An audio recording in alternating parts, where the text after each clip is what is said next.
Welcome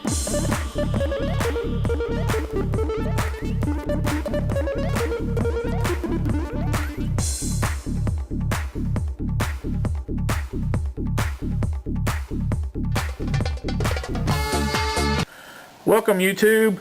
Time for another video. It's been a while, I know, been busy. Plus I've been playing a different game system besides Games Workshop. Oh no, actually been playing a little War Machine. Anyways, as you can see in front of you is an Imperial Guard Codex. I have had several people send me requests on doing a review on the Guard. I play a typical mechanized Imperial Guard, so my views are probably different than some of the other views, and we'll just have to go from there. The first video we're going to talk about is the HQ choices for the Imperial Guard. I'll also run a Voxcaster sometimes, not all the time. I think he's good, especially when you run the Super Squad, letting you re-roll a chance to give them some orders. In your command squad, I mean, you have options. You can give them a heavy weapon. You can also give them melta-guns, flamers, grenade launchers. Like I said, this is probably the only unit I use plasma, just before the Feel No Pain. Okay, your second HQ choice really is, you can use this guy right here. I know he's not painted, and man, I've just not had any time lately. But this right here is Strachan, and I really like him. The cool thing about Strachan is he's basically strength 6, but what I like is he gives all the guys around him within 12 inches. He gives everybody within 12 inches the Furious Charge, counterattack special rules. So if you get, you know, that just one free attack for defensive guys is pretty good, especially if you use the blob, and we'll talk about the blob and some tactics when we get to the troops section. But I run Strachan sometimes instead of my general commander there. Just really depends. I hardly ever fill out both HQ slots just because of the points. I typically mount my HQ, you can see right here, in a Chimera, or Chimera actually. One thing the Chimera does is you can have, of course you know this, up to 12 guys mounted in there, but it allows you some extra protection for these guys. And if you don't want to have the medic, then you know that's definitely a plus. And then one good thing is when you give out orders, you measure from the hull of the vehicle. So that could actually, you can actually, if you were, you know, actually get some decent distance by measuring from the hull of the vehicle. Alright, continuing on, there's some options with the command squad like we were talking about. There's 4 different well, not really characters, 4 different guys you can add to the command squad. The first being the bodyguard. He gives you the lookout ARG rule, or however you say it. Basically, it gives you a free wound. When this unit takes a hit or takes a wound, you can assign one to the bodyguard and then give another one to the bodyguard. So basically, that's putting 2 wounds on him, and so it helps keep your command squad alive, because really there's no excess or maybe one spare guy in the command squad. They're all valuable for what they do. Another thing we talk about is the officer of the fleet, which if you're playing Tyranids, this is probably a good one to have, or any army that has a lot of reserve rolls. What basically Master of the Fleet does is give you a -1 from their reserve rolls, so that can keep their reserves from coming in. That is a very good one to have. Okay, the next one to talk about is the Astropath. He gives us a +1 to our reserve rolls. I will often use him. I'm basically proxying him because I don't have the blister yet for these special unit attachments for the command squad. But he gives us a +1 to our reserve rolls, so that can really help. Especially, I run a mechanized list with 11 vehicles or so, and I will actually reserve a bunch of them depending on what my opponent has. So that can come in handy. And then the last one is the Master of Ordnance, I believe it is. Yeah, it's Master of Ordnance. He can let you put down a template, but it is so inaccurate. Unless I was playing another Guard player, Orcs, or maybe Tyranid, an army with a lot of numbers, I don't know that Master of Ordnance is worth it.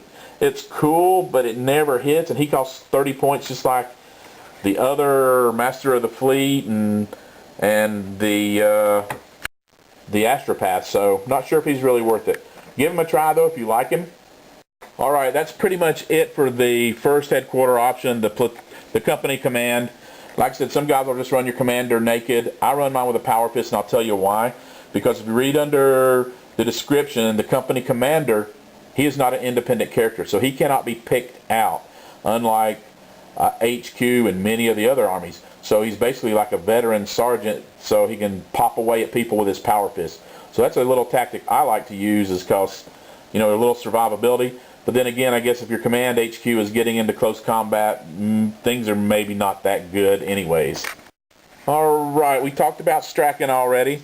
The one other HQ guy that I would even consider would be Castilian Creed, and if I used him, I would take not a mechanized army like what I have here, but I would take a gunline army, you know, with a lot of troopers, because the thing that Creed gives you, and he's about the same price as Strachan, I think they're within 5 or 10 points of each other, but he gives you a 24-inch command range, so he can basically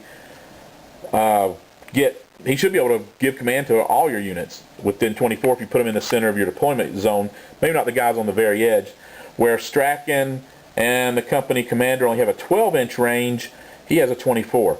Also, your company commander has 2 orders he can give, where Creed can issue 4 orders.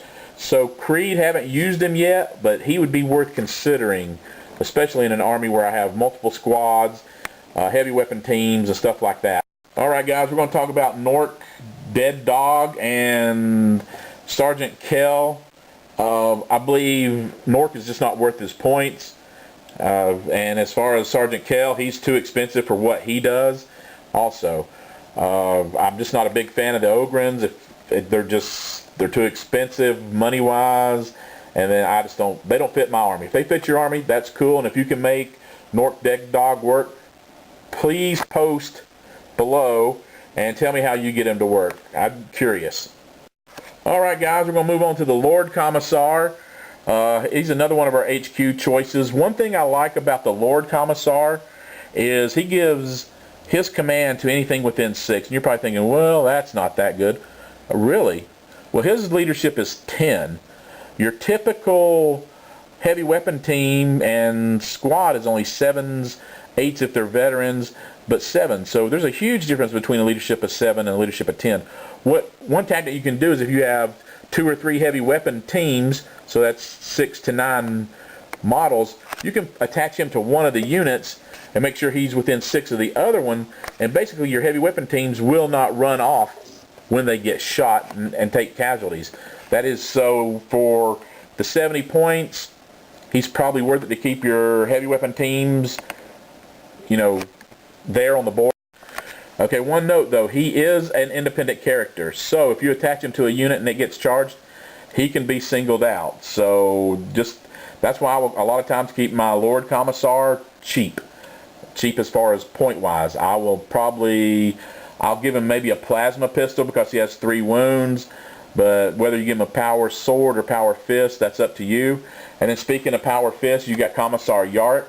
I like the model, but at 185 points, he is an Eternal Warrior, so if you wanted some combat fighting ability, you know, you could consider him, but with a 4+ save and his 5+ invulnerable save, I don't know, I've never used him, so it's up to you.